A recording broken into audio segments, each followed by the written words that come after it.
The Tribune से। तीनों मेहमानों से हम बातचीत शुरू करेंगे, पर इससे पहले आइए जरा भारतीय जनता पार्टी के इस आंतरिक द्वंद्व के इस ताजा घटनाक्रम पर एक नजर डाल लें।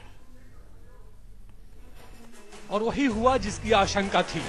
यह तय था कि भाजपा के अंदर नेतृत्व में बदलाव भारतीय राजनीति में एक नए बदलाव की शुरुआत करेगा, लेकिन दिल्ली तो बीजेपी में इस समय एक भूचाल सा आया हुआ है। आडवाणी के बिना क्या भारतीय जनता पार्टी की कल्पना की जा सकती है कि नहीं, और जिस तरह का संकट और गतिरोध इस समय पार्टी के बीच महसूस किया जा रहा है, इस पर हम बात करेंगे। तीन मेहमान हमारे साथ इस समय बने हुए हैं। सबसे पहले अभय जी, किस तरह से देख रहे हैं, क्या भारतीय जनता पार्टी की कल्पना कर नहीं पा रहे हैं? लोग कह रहे हैं कि आडवाणी के बिना कोई क्रेडिबिलिटी नहीं रह जाएगी पार्टी की, और जो जिस तरह से इस्तीफा हुआ है, ये भी लोग कहते हैं कि आडवाणी जी से पीछे हटने वाले भी नहीं हैं। तो आखिर अब क्या होगा भारतीय जनता पार्टी का? देखिए, लंबे अरसे से वो भारतीय जनता पार्टी की राजनीति के प्रतीक बने हुए हैं, और राष्ट्रीय जनतांत्रिक गठजोड़, इसको हम लोग एनडीए कहते हैं, इसको हमेशा हम आगे रखकर, मंच पर आगे रखकर सारे काम किया करते थे। वही जब छोड़ के जाने की तैयारी में है, नाराज है, छोड़ के जा रहा है, तो जाहिर है सब लोगों को सदमा लगता है और भूचाल भी आता है। ऐसा आपने कहा, भाजपा उसी हालत से गुजर रही है। लेकिन मैं इसको, व्यक्तियों को एक थोड़ा किनारे रख दें और थोड़ा सा मुद्दों के ऊपर अगर आए, तो मुझे लगता है कि अगला चुनाव कैसे लड़ा जाएगा, इसकी मुख्य तौर पर दो रणनीतियां हैं, और ये दो रणनीतियों का द्वंद्व है, इसकी वजह से ये परिस्थिति पैदा हुई है।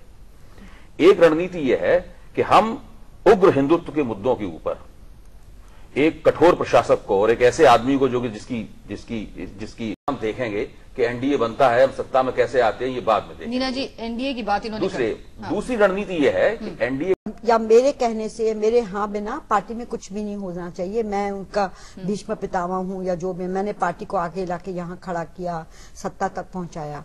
मगर दूसरी एक बात है कि जो आडवाणी का अपना चेहरा था, जो राम जन्मभूमि के उसमें तहत, उसमें हमें नहीं भूलना चाहिए। जो सबसे बड़ा धक्का से जो बाबरी मस्जिद ध्वस्त हुई, और बाबरी मस्जिद ही नहीं ध्वस्त हुई, उसके बाद जो दंगे हुए, पूरे बंबई धमाके हो रहे, ऐसा नहीं था। ये ठीक बाबरी मस्जिद ध्वस्त होने के बाद शुरू हुआ। पहला बड़ा रायट बॉम्बे में हुई।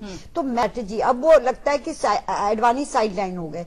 2-3 साल पहले राष्ट्रीय स्वयंसेवक संघ ने ये मन बना लिया था कि नेक्स्ट जनरेशन हमको, जैसे उन्होंने फेरबदल अपने खुद में की, सुदर्शन हट गए, मोहन भागवत आ गए, कि भाजपा में भी ऐसा होना चाहिए। और तब भी मैंने लिखा भी था मिलके कि जो 70+ हैं लोग, यशवंत सिन्हा, जसवंत सिंह, मुरली मनोहर जोशी और आडवाणी, तब से बातें चल रही हैं भाजपा में कि उनको टिकट तक नहीं देना अगली 2014 की इलेक्शन। तो मतलब आप ये कह रही हैं, तो वो भी बात समझी रणनीति का हिस्सा ही है, जहां मतलब हैरान होने की बात नहीं है। जहां एनडीए की बात है, 1998-99 में आडवाणी एक्सेप्टेबल नहीं थे। वो कहते कि वाजपेयी मॉडरेट फेस है। अब कह रहे हैं, नीतीश कुमार वगैरह कह रहे हैं आडवाणी एक्सेप्टेबल है, मोदी एक्सेप्टेबल नहीं है। तो ये तो देखिए, जैसे इन्होंने कहा कि अब ये कौन सा चेहरा भाजपा इलेक्शन के दौरान दिखाना चाहती है। हार्ड हिंदुत्व, ये डेवलपमेंट का तो देखिए ऊपर बात है। जो भाजपा के कैडर इतने एंथुजियास्टिक पद उन्होंने छोड़ दिए,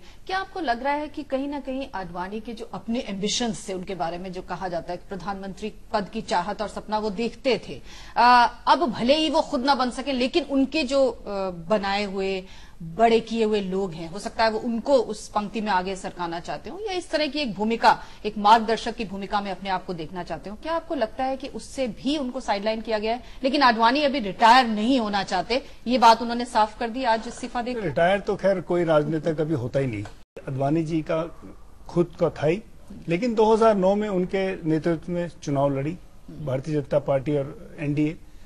जो रिजल्ट आए वो प्रधानमंत्री नहीं बन पाए, एनडीए यूपीए की सरकार फिर से वापस आई, तो वो चीज खत्म हो गई। तो अब आरएसएस और बीजेपी में ये अगर ये सोच है कि एक नए चेहरे से हम कोशिश करें 2014 का, जबकि भारतीय जनता पार्टी का अपना आंकलन होगा कि शायद इस बार हमारे पास एक मौका है, कोई ना कोई सीटें बढ़ा के। कौन सा चेहरा अपनाते हैं, कौन सा उग्र रूप धारण करें या क्या करें, इस पर भी बात करेंगे कि क्या वाकई अटल और आडवाणी का जो युग है भारतीय जनता पार्टी में, वो खत्म हो गया है और अब मोदी सरीखे नेता जो है आगे आएंगे और नेतृत्व भी करेंगे। थोड़ा सा ब्रेक लेंगे, आप देखते रहिए चर्चा में।